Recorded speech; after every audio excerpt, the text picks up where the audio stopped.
नमस्कार, माय माउली हिंदी समाचार में आपका स्वागत है और मैं हूं शेख इस्माइल। दर्शकों, फिर से हम राष्ट्रीय राजमार्ग 353B में अभी इस वक्त मौजूद है और यहां पर आने का कारण हम आपको साफ तौर से बताते हैं कि जिस तरह से राष्ट्रीय राजमार्ग 353B का जो कार्य ये जो काम चल रहा है वो पूरी तरह से घटिया क्वालिटी का काम चल रहा है।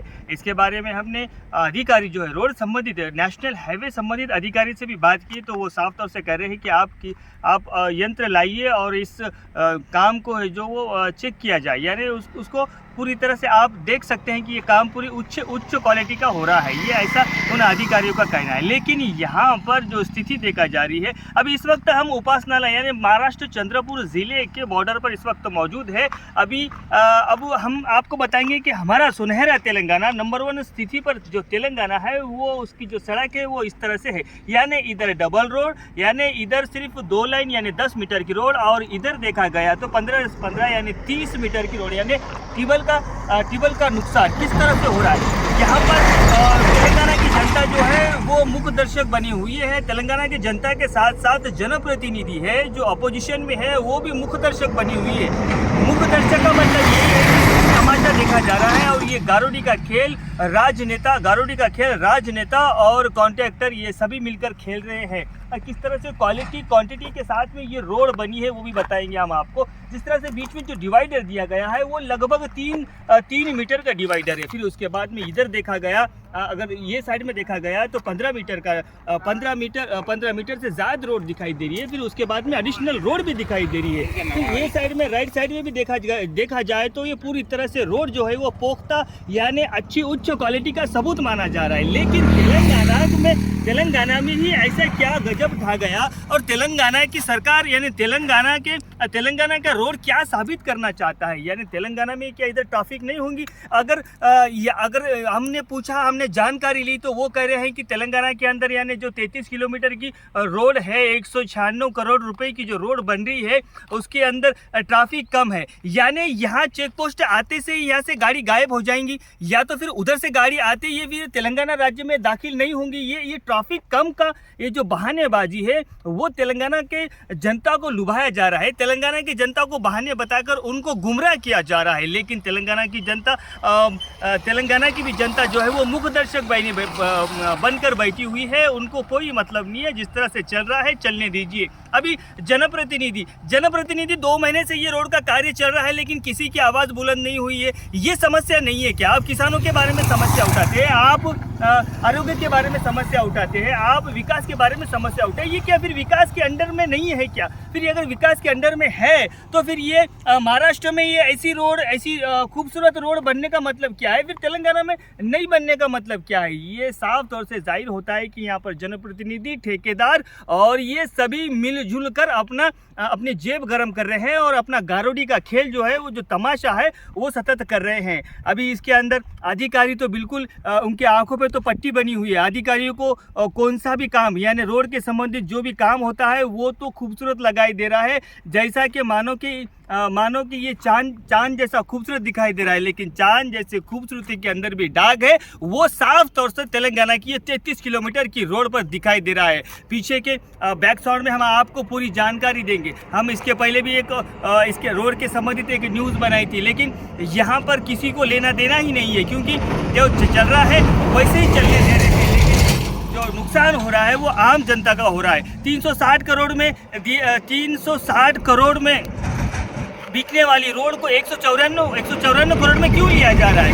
यानी इसके पीछे शतरंज है, इसके पीछे साजिश है, इसके पीछे अपने जेब गर्म करने के और अपने पुरखों को पालने के और अपनी बैंक बैलेंस को इकट्ठा करने की साजिश चल रही है। और चलिए, अगर दो लाइन का रोड है यानी 10 मीटर का रोड है, पहले 7 मीटर का रोड था उसको 3 मीटर बढ़ा दिया गया है। कोई तीर नहीं मारा गया है, जहाँ वहाँ से मट्टी निकालते हैं फिर उसी पर मट्टी डाल देते हैं, लेकिन ऐसा कोई तीर मारा नहीं जा रहा है। जैसा घटिया क्वालिटी का जो रोड हो रहा है वो नागवार गुजर रहा है और जनता को भी ये नागवार गुजरा है। कोई आवाज़ उठाता है तो उसकी आवाज़ों को दबा दिए जाते हैं। कोई इसके बारे में इसके लिए आवाज़ बुलंद करता है तो उसकी बुलंद आवाज़ को भी नीचे कर देते हैं। लेकिन ये जो जनता का जो पैसा, आप जो सरकारें हैं यानी केंद्र सरकार हो या राज्य सरकार हो, ये जनता का जो पैसा है उसको सही तरह से इस्तेमाल करें, क्योंकि ये जो घाट घाट का पानी पीकर और खेतों में मेहनत कर कर, जंगलों में पहाड़ों में मेहनत कर कर पसीने से आपको अपना टैक्स देते हैं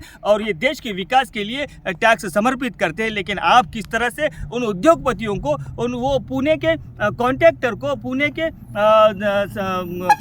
गुत्तेदार को पाल रहे हैं। अभी देखिए किस तरह से स्मूथ तरीके से वाहन जाती है। अभी यहाँ से, अब ये वाहन का देखिए स्पीड का कितनी कम हो गई, ये 20 से 25 स्पीड के रेस में चल रही है। अभी इधर से जब आएंगी तो वो 60 या 70, 80, 90, 100 जिसकी जो लिमिट होती है वो स्पीड से आएगी, यानी सफ़र सुहाना होता हुआ नजर आएगा। अगर तेलंगाना में दाखिल हो जाएंगे तो ये जहन्नम का सफ़र होने लगेगा। अभी देखिए किस तरह से लोगों का भी आवाजाही है। ट्रैफिक तो यहाँ से सतत चल रही है, लेकिन यहाँ पर कह रहे हैं कि यानी तेलंगाना बॉर्डर से आते ट्रैफिक ख़त्म हो जा रही है, यानी ट्रैफिक नहीं है।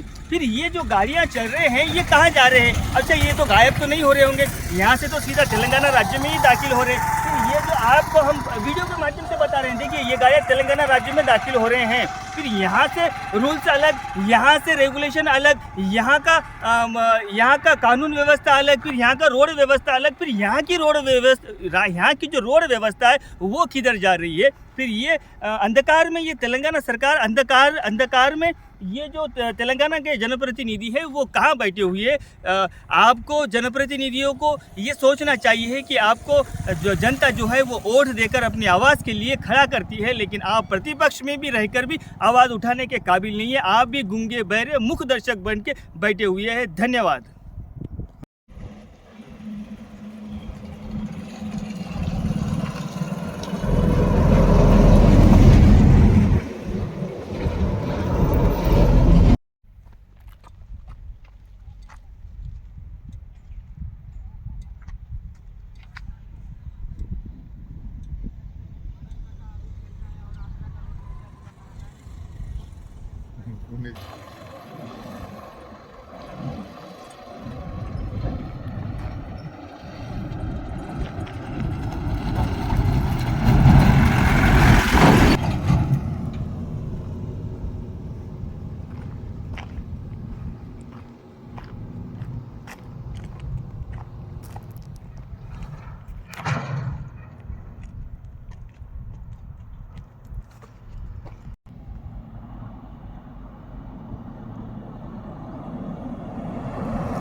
देखो